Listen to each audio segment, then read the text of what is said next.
صلی علی محمد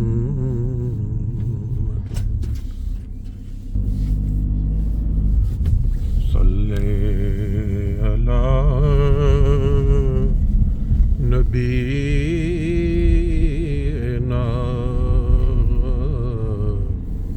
صلی علی محمد علی حبیبنا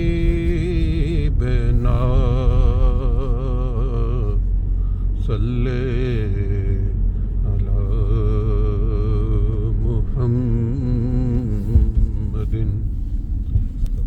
صلی علی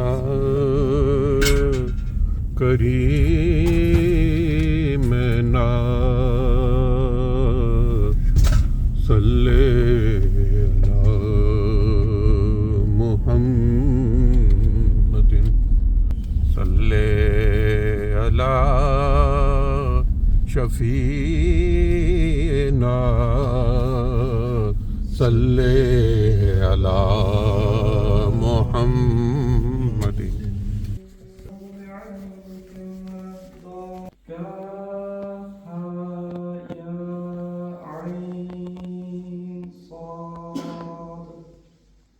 Im Namen Allahs des Gnädigen, des Barmherzigen.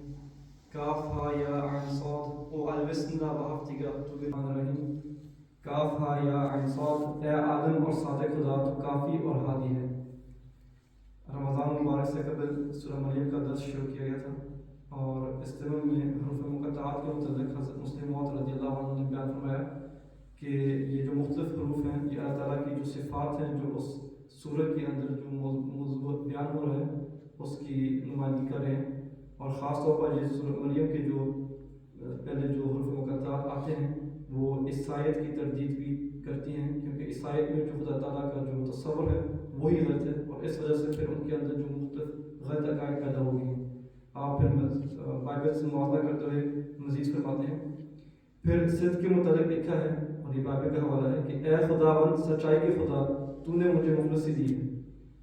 فرمایا اس سے ظاہر ہے کہ مخلصی یعنی نجات کا واسطہ خداوند سچائی کے خدا کے ساتھ ہے جس طرح شریعت کا واسطہ ایک کریم ہستی کے ساتھ ہے. پھر لکھا ہے تیری صداقت ابدی صداقت ہے اور تیری شریعت حق ہے.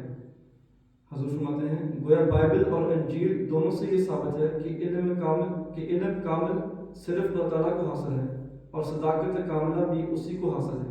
اور جب بائبل کے نزدیک علیم اور صادق صرف اللہ تعالیٰ کا ہی وجود ہے تو عیسائیوں کے لیے اس امر کی تسلیم کرنے کے سوا اور کوئی چارہ نہ رہا کہ سوائے علیم کے کوئی کافی نہیں ہو سکتا اور سوائے صادق کے کوئی نجات نہیں دے سکتا. اور اگر یہ دونوں باتیں درست ہیں تو پھر خدا تعالیٰ کی صفت علیم اور اس کا ظہور کافی یہ کفارہ کے خلاف ہے اور خدا تعالیٰ کی صفت صادق اور اس کا ظہور ہادی شریعت کے لعنت ہونے اور مسیحی مسئلہ نجات کے خلاف ہے. اگر خدا تعالیٰ عالم یا علیم ہے تو مذہب میں کفارہ کی کوئی جگہ نہیں کیونکہ کفارہ کی بنیاد اس امر پر ہے کہ اللہ تعالیٰ نے ایک اسکیم کے متحد اس دنیا کو چلایا اور اپنے انبیاء لوگوں کی ہدایت کے لیے بھیجے مگر آخر وہ اسکیم ناکام ہوئی اور پھر واپس دوڑ کر خدا تعالیٰ کو اپنے بیٹے کی قربانی دینی پڑی. اگر یہ درست ہے تو پھر نہ وہ علیم ہوا اور نہ ہی کافی.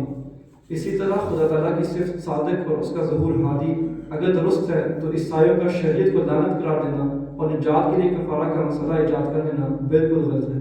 سبحان اللہ وبحمدہ سبحان اللہ العظیم. اللہم صلی علی محمد وعلی محمد. جی